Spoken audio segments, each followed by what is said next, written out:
In our third and final session of the day, Lieutenant General Satish Dua, retired as Chief of Integrated Defence Staff 2018 and author, will talk about 3 of his books: India's Bravehearts, Bravest of the Brave, A General Reminisces. Jai Hind, everybody. Oh, good. But if we are responding, then I'm going to try one more time. Right? You know why I'm going to try one more time, right? Yes, everyone knows that. So, Jai Hind, everybody. Ye hui na baat. Thank you. Thank you very much. Like Anand started by saying, where should he sit? They are from JNU, so he sat here on the left. I am going to stand. I'll stand on the left, of course, without ascribing any motives to it. The organizers have deemed it fit not to give me someone to talk to me about my books. So I will perforce talk to you all about my books. What I'm going to do, there are 3 books. Firstly, I want to tell you something about the books. All 3 of my books are about soldiers' bravery. Different stories. Totally non-fiction. All of them have been written by me in first person. So I was there in those combat situations, most of them that I write about, 80-90% of them. And none of my books touch upon any high-sounding strategy or anything like that. It's just pure, raw courage of soldiers. And so let me start with that. What I'm going to do is that I'll spend a few minutes on each book, but instead of trying to tell you the whole thing, I'm try to encapsulate the book. I will take 1 or 2 interesting facets from the book and talk about that. And in the end, give you a gist about that book. The first one is India's Bravehearts. This is a product of the lockdown in 2020. I had just retired over a year before that.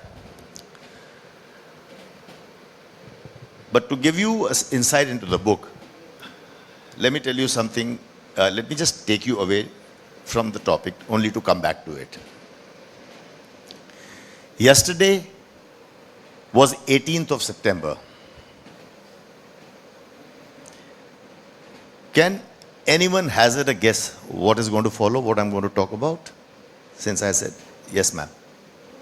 Yes. 18th of September, 9 years ago, is the darkest day of my life. It was then that 4 suicide terrorists came into our camp at Uri, which is bang on the line of control, and we lost 18 soldiers. 18 young lives lost on my watch. I cannot live this down till my dying day. It was perhaps my biggest failure in life. It weighs very heavily on the commander when you lose men under your command.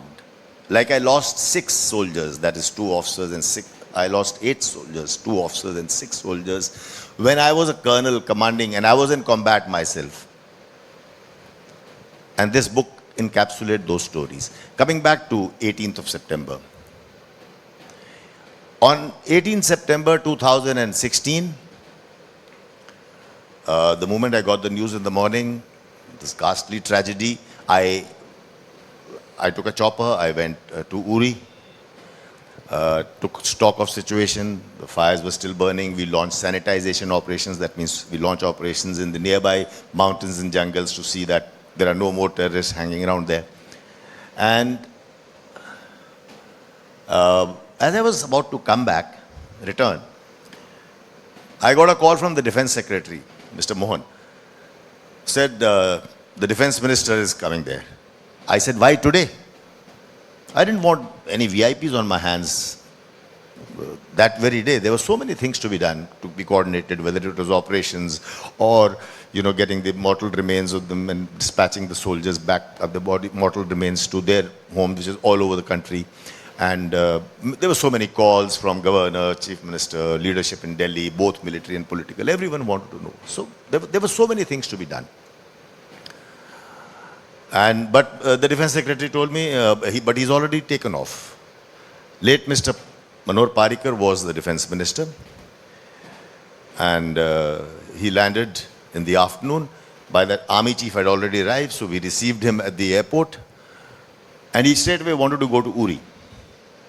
I said, sir, no, you can't go to Uri because the operations are still going on. Literally, fires are raging because one of the cookhouse had caught fire during the attack.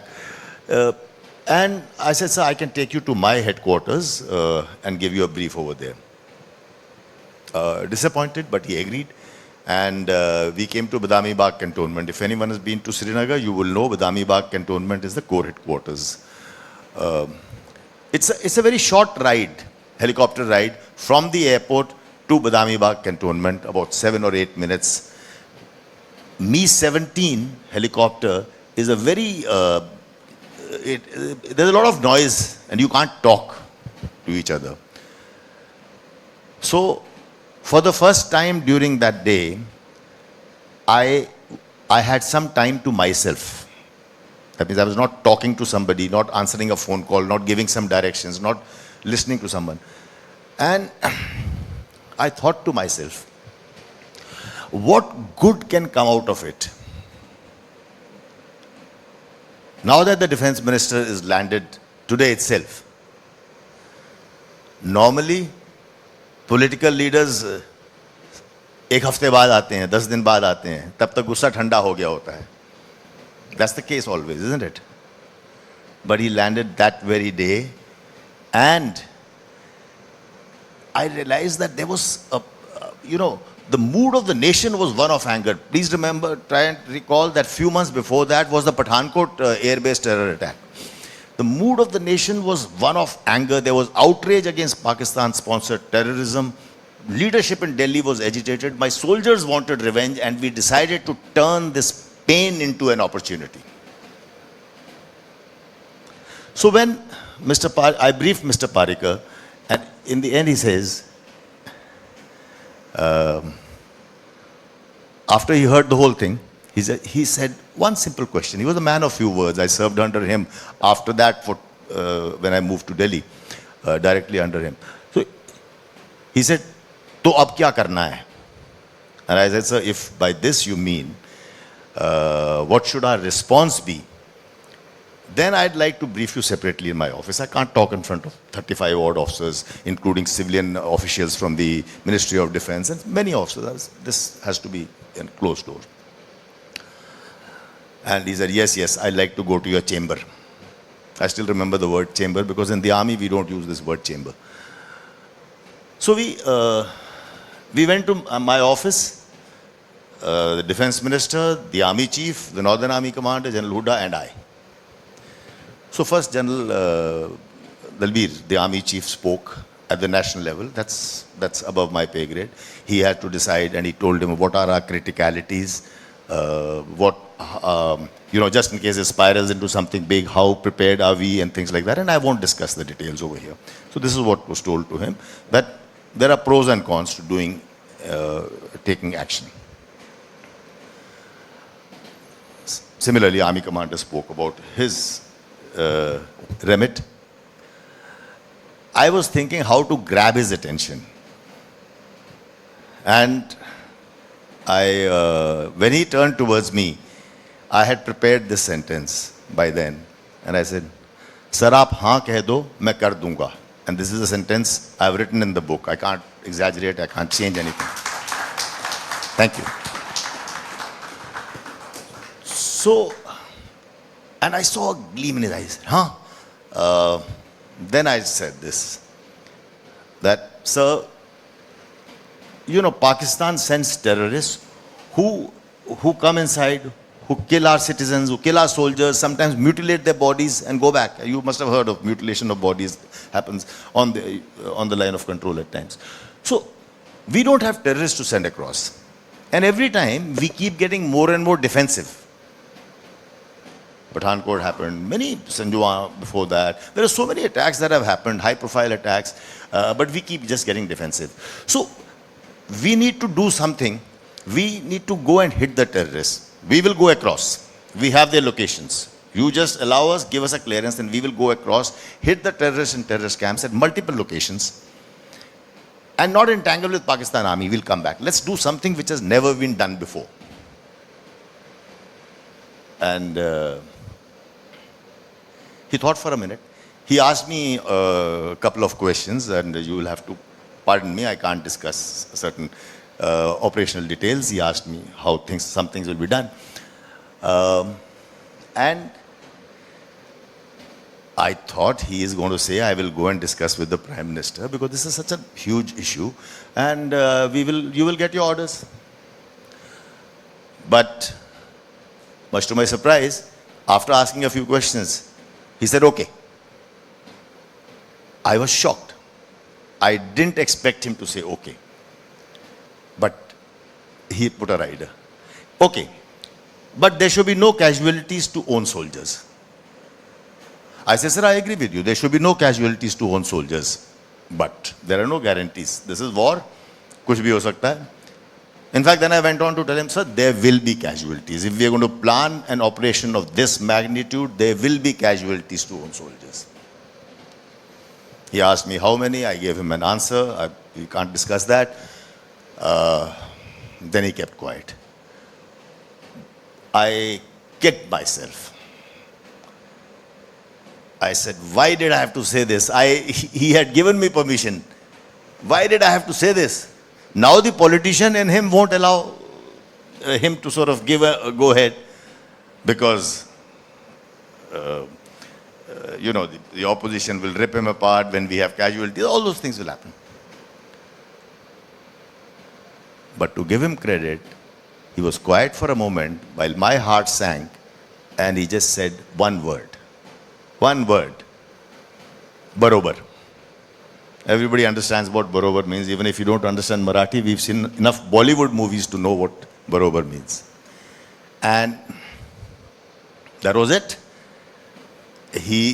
I had permission to do something that has never been done before in front of my army chief, an army commander. So I didn't have to take any approvals. I didn't have to make any PPTs. There was nothing to be done. Otherwise, it would have been lost in our bureaucracy. And that is why our Bravehearts did what they did, and 10 days later on 28th, this is 18th September, 28th September, we launched what is now known as surgical strikes in multiple locations, killed several terrorists, came back, and on 29th September, it was announced to the world, it was actually Pakistan DGM who was called by our DGM and said, we have done this. That is the difference. Thank you.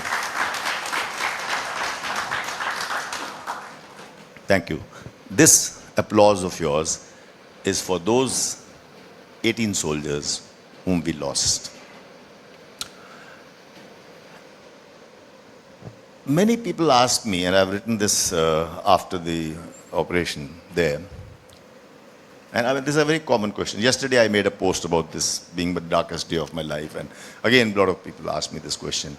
Haven't these operations been done before on the LOC? There have been operations on the LOC. But why? This is not the first time we did surgical strike. So here I would like to, before I end this episode, I would like to clarify why this is the surgical strike and not before. There have been operations on the LOC. I myself have done a couple of them, and I'll talk about it in this book, Bravest of the Brave, my third book. Why they don't qualify to be called as surgical strikes is because, firstly, nothing has ever been done to this scale. Nothing measures up to it. In the number of locations we went, and to the depth we went inside. 3-4 kilometers. We haven't done that earlier. And second and most important thing is the country took ownership. We announced to the world, we did it. We announced to Pakistan, we did it. We did it because you did Uri and Pathankot. And now the onus of escalation is on you. So that is why this was the surgical strike. And I dare say that it actually set the stage for, we had the same leadership in position, and it set the stage for Balakot strikes when Pulwama happened. And in during Operation Sindoor, before Operation Sindoor was launched, that is after Pahalgam attack had taken place, I was on several TV channels talking about it. And somewhere I said, I'm sure the response will come. But you know, in Uri, we had surprise on our side. Pakistan didn't know what's going to happen. They didn't expect this at all. And then when Pulwama happened, they must have been guarding the LOC.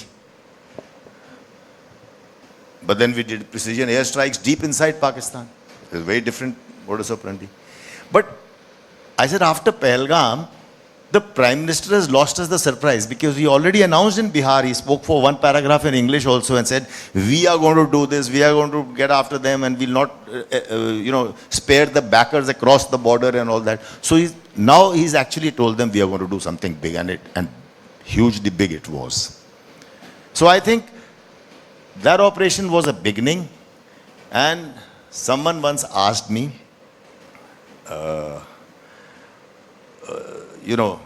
you actually did this operation, and thereafter we did all these operations. So I said, no. The actual heroes are firstly the Bravehearts who went across, risked their lives, went across. And I don't know if you recall, while I told Mr. Parikar there will be casualties, and he nearly withdrew his permission.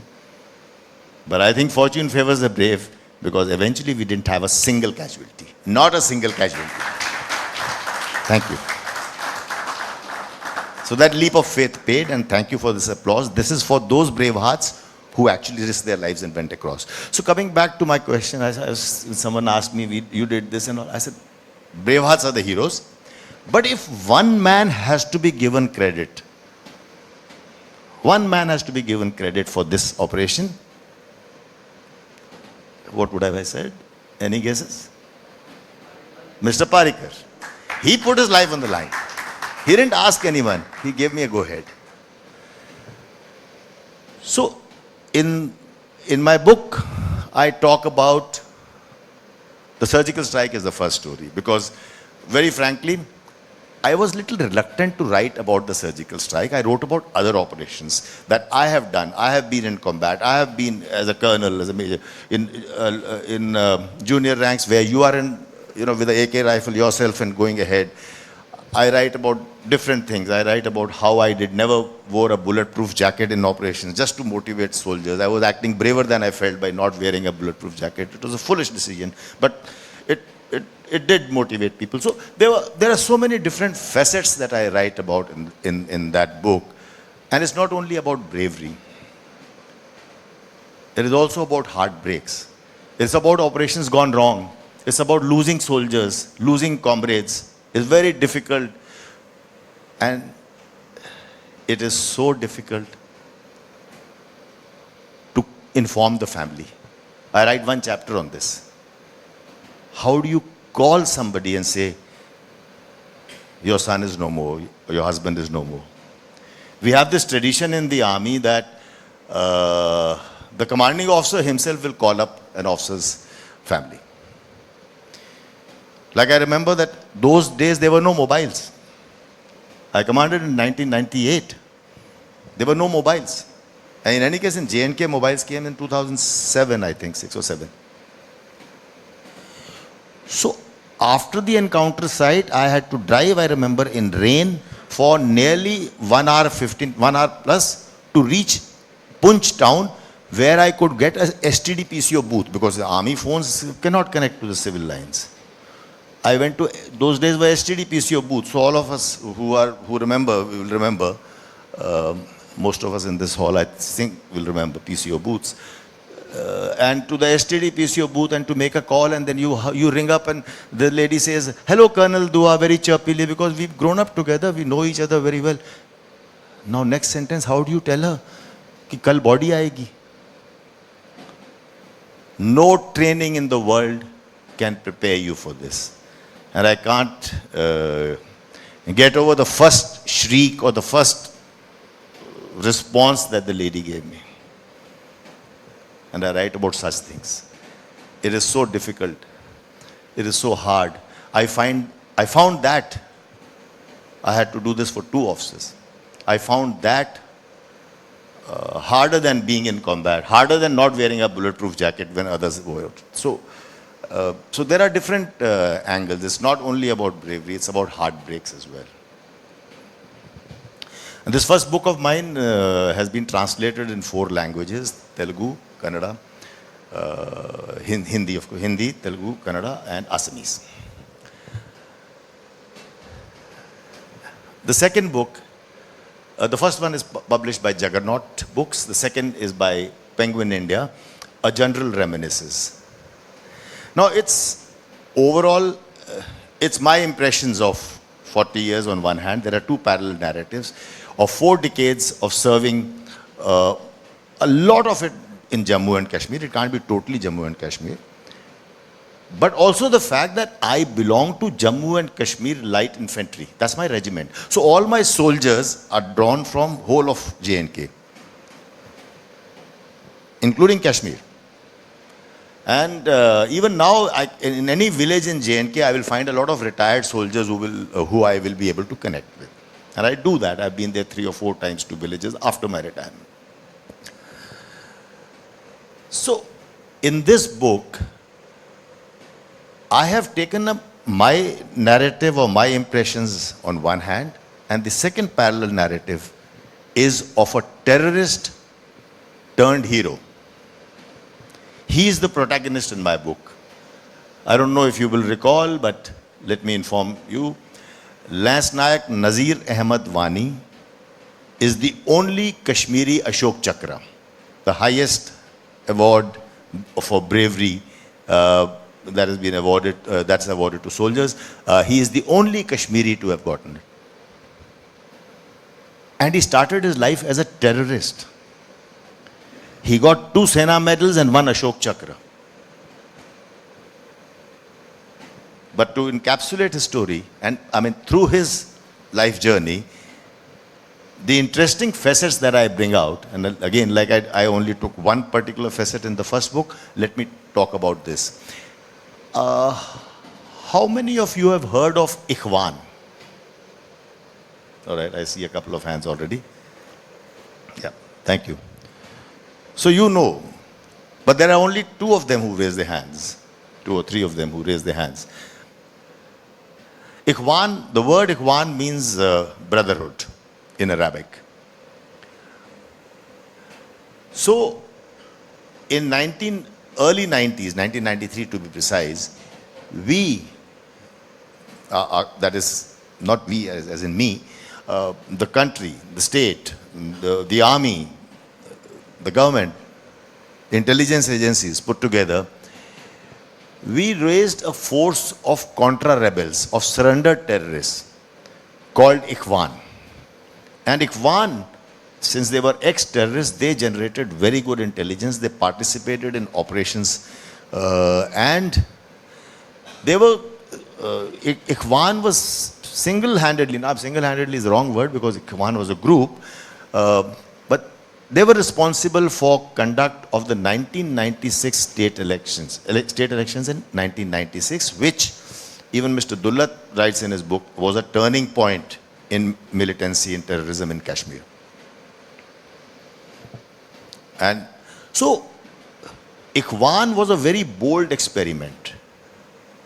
However, Ikhwan, was a contra-rebel group, and there are examples of contra-rebel groups in the world. I mean, this is not, it's happened in South America, it's happened in several other countries. We tried this Salva Judum against the Maoists, Naxalites.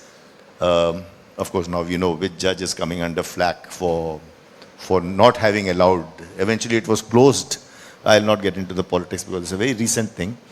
We'll not talk about that. But Salwa Judum didn't take off. I was making a point about contra rebels. But that was a bold experiment.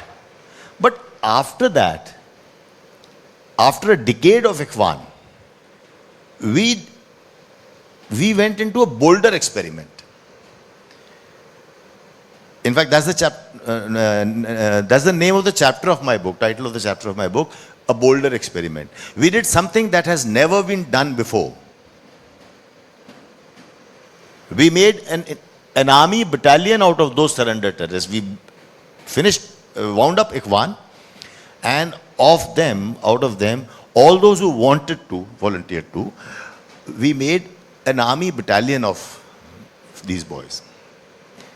And they are from my regiment, Jammu and Kashmir Light Infantry. Because I said, my boys are drawn. They are the sons of soil, so it's my regiment which does this. So this battalion has done stupendous work.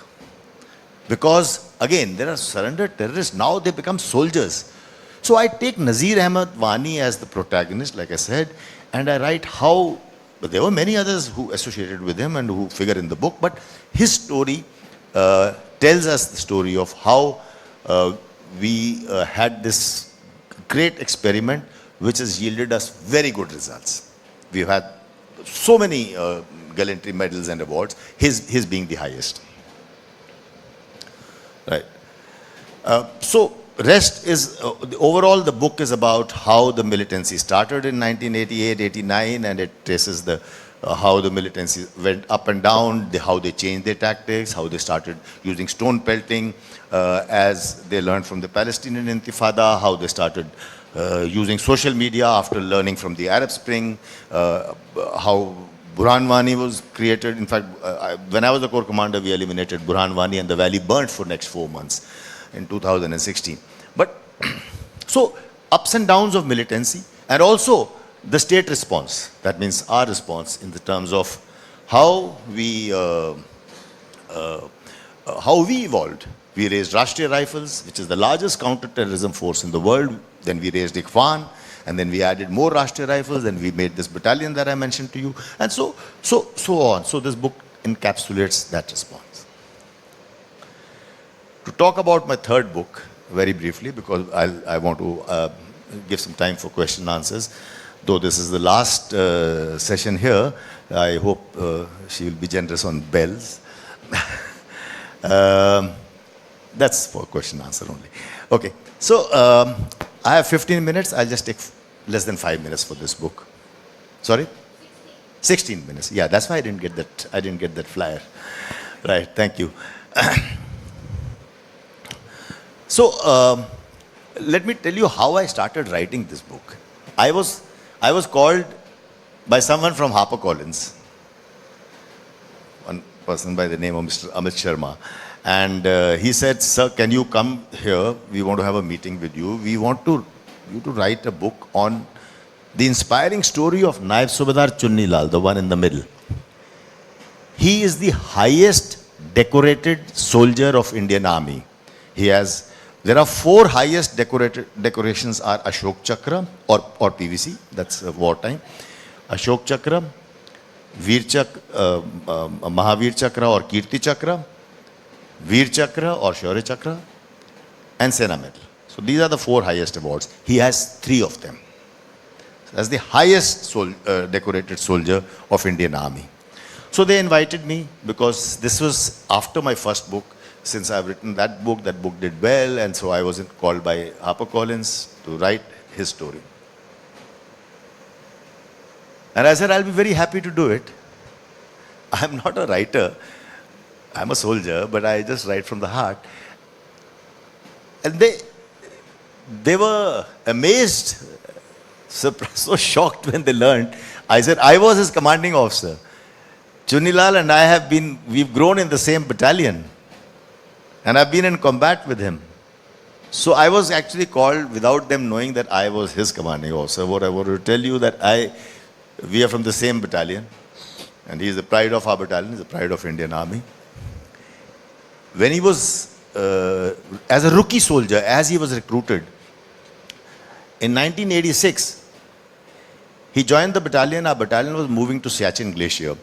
And he straight away, our battalion executed the highest attack in the world at 21,153 feet. There's a post called Bana Top. Has anyone heard of Bana Singh, Paramveer Chakra, a living legend? So our battalion then created history by capturing that post. It was very important for Indian forces because they were not allowing helicopters to fly in, and our posts were maintained only by helicopters, whether it was a man or kerosene or medicine or everything had to be dropped by helicopters. There was no land route then. And we had to capture that post. It was almost an inhuman effort, but superhuman effort, I would say. When Bana Singh, we got 1 Paramveer Chakra, 1 Mahavir Chakra, 7 Veer Chakras, 11 Sena medals, and 69 commendation cards. So the highest number of awards in one operation. Chunni Lal was a rookie soldier. He got Sena medal. He was part of that Bana Singh section. As a part of Bana Singh section that actually reached up first. He was the first buddy pair. 2 of them reached this enemy, and they captured him. Thereafter, his parvarish, his upbringing in the battalion was amongst these heroes. Like I mentioned, so many awards. So his upbringing was among these heroes, and he was a rare braveheart. He just knew no fear.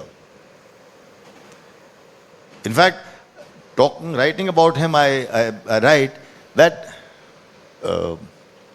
fear is a reaction. But courage is a decision. You have to overcome your fear. It's not that you don't have fear. Right. And thereafter, when I was commanding officer of between 1998 to 2001, and I write most of my stories in India's Bravehearts are about that, Chunni Lal was a Havaldar, and he did an excellent job, and I write about all his operations in this. There are so many operations. In fact, he should have gotten 12 medals. Or more, somewhere there. But he would say, I already have 2 medals, I don't want. Somebody else should be recommended. And during my tenure, my command, we actually did an operation like a special operation, that you go across, and Chunni Lal got Veer Chakra. Please remember, Chunni Lal and Major Deshpande got Veer Chakra. Please remember, or please note, Veer Chakra is not given in peacetime. It should have been Shaurya Chakra. But it was Veer Chakra for the reasons that I mentioned. George Fernandez, as defense minister, came to our battalion. But like I said earlier, it was not owned up as a strike. It was a smaller operation. And then in 2007, this brave soldier was again in the line of control in North Kashmir in Kupwara. And on the line of control, the operations that took place, he killed 3 terrorists, neutralized 2 more. He was possessed by the fact that the terrorists managed to slip through his ambush and went across. And he managed to hem them in next morning during daytime. And he charged at them, killed them. He lost his life in the bargain and was awarded Ashok Chakra posthumously. So his entire journey, his book is very inspirational. It inspires all soldiers of the Indian Army. My battalion, of course, and his son is a proud Havaldar in my battalion right now. So this is what I had to say about my 3 books. But I would like to invite questions, because I'm sure there are many questions on these topics or any other topics. Yes, please. I thought you were going to click pictures. Oh, good. No, I'm just kidding.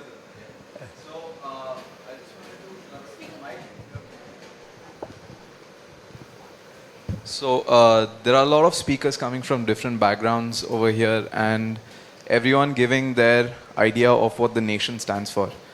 But truly speaking, it's the soldiers that really show the true love for the nation, and of course for the men beside them.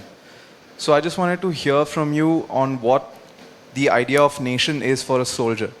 So that I think for me that's something that I would want to relate to more than what a politician or a scientist would relate to. Right. Thank you, Sanjay, right? Yeah. Yeah. Right. That's a good question. But I'm going to disappoint you. Bluntly put, now because I've been shown 10 minutes, there is not too much time to get into detail. So bluntly put, I don't think a soldier fights or risks his life for the Tiranga. He does it for his battalion. He does it for his comrade. Our upbringing is such. We only want to win. We don't. There are no runners up in my profession because those who don't win often end up dead. So winning is very important. And he does it for his battalion. He does it for Paltan ki izzat. We call battalion ko Paltan bolte hain pyar se. We have 3 edicts. Naam, Namak, Nishan. नाम, battalion का नाम, उस नाम के लिए सब कुछ करता है. हमने परमवीर चक्र लिया था सियाचिन में, हमने अशोक चक्र लिया था. Now we must do this. We can't let our name down. That fires up a soldier. It actually stokes up a very positive ecosystem or a positive spiral of bravery. So he does it for his regiment का झंडा. नाम, नमक. Every Indian understands the meaning of namak. जिसका नमक खाया है. So this is what we have to do. And Nishan is the flag of your regiment, the pataka. That's what he does. That's what a soldier really fights for. So when his superior, whether it's a havaldar or a colonel who tells him, do this, he wants to go ahead. He wants to risk his life. He wants to volunteer to be ahead. Yeah. Thank you. Thank you. Good evening, sir. Sir, we're meeting after 10 years. And in fact, it was at Badami Bagh when we met last. Oh, really? We were hosting our probationer batch. In fact, both me and my colleague here have been with you in Badami Bagh in 2016. Well, nice to know that. Thank you for it feels extremely, since deja vu to hear all about JNK all the way across the country here in Pondicherry. But I, having like you, worked there, lived there. In fact, you mentioned a lot of things which brought up. I was serving in Punch, when a lot of these horrendous attacks like the Dera Ki Gali attack or the Bata Duniya 1 and 2 happened. And I've had the fortune all along, of working alongside our soldiers, officers of the Indian Army, either in Pulwama, Shopian, Punch, and elsewhere as well. I have realized that the soldiers of the Indian Army have come along, specifically those who serve in JNK, come along to acquire a really brilliant understanding of life and geography of JNK. Something which, all these so-called experts and journalists who troop down, overnight every time there's an attack, and then by next day they pretend to be experts. The limited question I wanted to ask you, sir, is that do you feel that a soldier's perception of Kashmir in, as compared to a civilian's perception of Kashmir is much more nuanced? And whether, sir, do you think sometimes it gets commodified or, in a way packaged to kind of meet certain understanding which might make it more complicated? I get your question. The short answer is yes. A soldier's perspective of what Kashmir imbroglio is all about is much more nuanced than whether it's a common citizen or, like you said, those overnight experts. There are so many of them, and everyone is an expert on things. A soldier may not come out as an expert, but why I say this was for 2 reasons. Firstly, like I come from Jackalai, my soldiers are all sons of the soil. They understand this so well. And believe me, I also used to say this. These terrorists, there are 2 types of terrorists in JNK. We have what we call LTs, local terrorists, and FTs are foreign terrorists. Foreign terrorists we have no mercy for. But the LTs, the local terrorists, are misguided children. They have been radicalized. They want to do jihad. They do all this and was 72 whores and things like that. Let's not talk about that. The point is that when an encounter takes place with terrorists, we first try and get them, we try to get them to surrender. We announce on loud hailers, please surrender. We'll take care of you.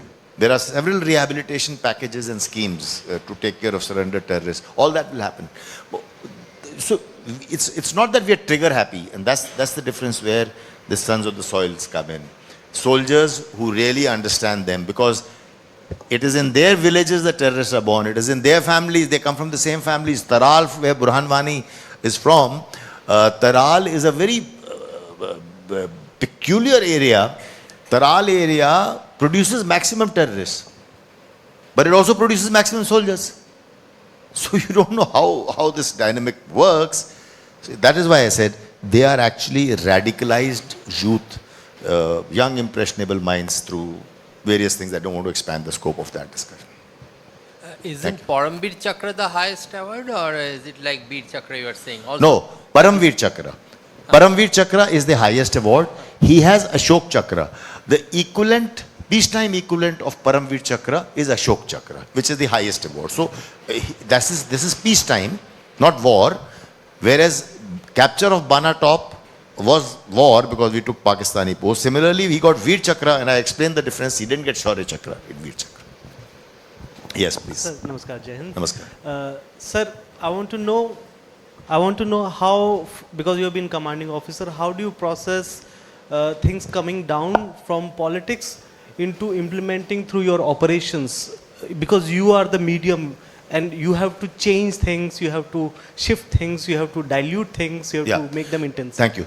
So, actually, very frankly, I as a commanding officer or even a corps commander, I am quite insulated from the politics.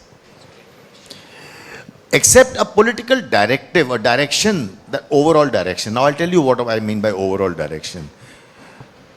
During this government, last 11 years, I am very happy about, I am not a BJP man or a Congress man, but I think Indians must thank heavens that Indian army is totally apolitical. Unlike all the armies around our country, you see everyone is political. So let's not talk about that. So we have a direction. So this government actually gives very bold decisions. Udi, I mean, I am a living example of that. I just gave you a real life story. Pulwama, when Pulwama happened, the Air Force went in and did some precision airstrikes. Amazing. Which leadership takes such decisions? So we know that such bold decisions, now we know, and that is why everyone was very confident there will be a very different kind of a response. And Air Marshal Tendu Chaudhary is here, and he's going to talk about how Air Force did what they did in tomorrow, I think day after, during Operation Sindhu. So, but this government, so that way the political directive, broad understanding, but otherwise there is no interference with, from the politics. It will become a political answer if I try to tell you now who is not in favor and then how people doubt us and things like that. So I'll not get into that. Yeah. Yes, please. Good evening, sir. I am Avnish from Uttar Pradesh. Sir, yeah. Can he go ahead with this? Okay. The last question because he's shown time. Sir, my question is there, sir. Paramveer Chakra, Captain Manoj Kumar Pandey. Yes. Before his Saroj Balidan, he used to habit of writing diary. Yeah. So in diary he wrote, if death comes to me, I will keep. If मौत भी मुझे अपने शौर्य का परिचय देने से पहले आ जाएगी तो मैं मौत को भी मार दूंगा. So like during the combat situation, sir, there is some second thought like in movies or in for civilian lives, before any harsh decision or tough decision will going to take, there is a second thought come in my mind. So for a soldier it's like that, or sir it's too anger for the opposite the terrorist or thing, the second thought will come or not, sir? The simple question I have to ask, sir. Let me tell you, I mean, I've been in combat myself, and what happens is that when you are actually in a combat situation, during that time, there are no second thoughts.